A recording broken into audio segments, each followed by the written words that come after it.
Picture a large baroque canvas, a crowd frozen in a moment of rapture, heads thrown back, hands raised, a swirl of drapery like wind. Now imagine one figure in the painting with empty hands, palms open, eyes closed as if pleasure had been lifted out of the body and put into the air. That image is the seed of tonight's short, strange tale, art history, a touch of occult rumor, and the curious myth of the no-hand continuous climax. In galleries across Europe, you find echoes of this idea. Bacchic scenes from antiquity celebrate wild relief. Renaissance painters painted saints and mystics who look as if they're having mystical experiences. Surrealists later loved the idea of letting go, not just of touch, but of control. Artists have long used the language of ecstasy to talk about loss of self, altered states, and the thin line between pleasure and exhaustion.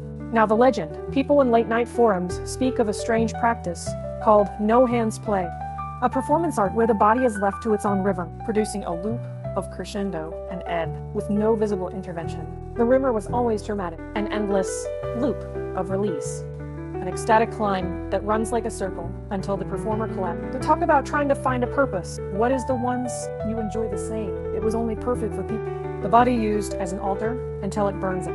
As a sexologist, I met a real person who told me a version of this story. Not a how-to, but a warning. A young adult who chased a myth and ended up physically exhausted for days. No glamour, just the stark truth that bodies have limits. What looks like an infinite loop in myth can be real fatigue in flesh. And sometimes prolonged arousal or unexpected symptoms point to medical issues like persistent genital, arousal disorder, or pelvic floor tension, things that need a clinician's calm care, not more chasing of legends.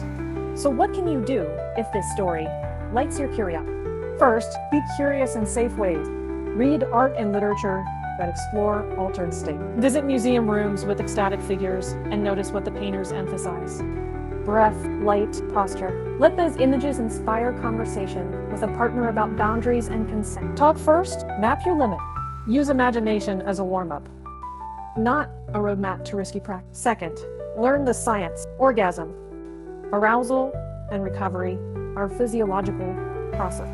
They vary by person. If a sensation becomes persistent or painful or draining, seek medical advice. Pelvic floor physiotherapists, sex therapists, and physicians can help. There are real, practical treatments for unwanted or overwhelming sensation. Don't treat a myth like a manual. Treat your body like the scientific instrument it is.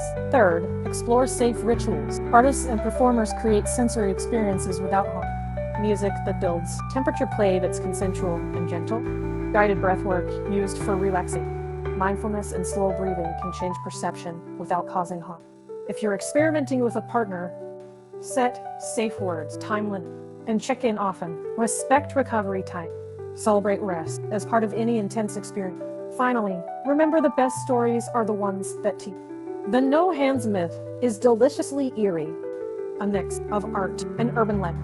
It's fuel for imagination, a doorway into conversations about pleasure, limits, and the body's wisdom. Be curious, be careful, and if curiosity ever crosses into real distress, seek a professional who listens without judgment. Keep the mystery alive, but let science and consent be your guide.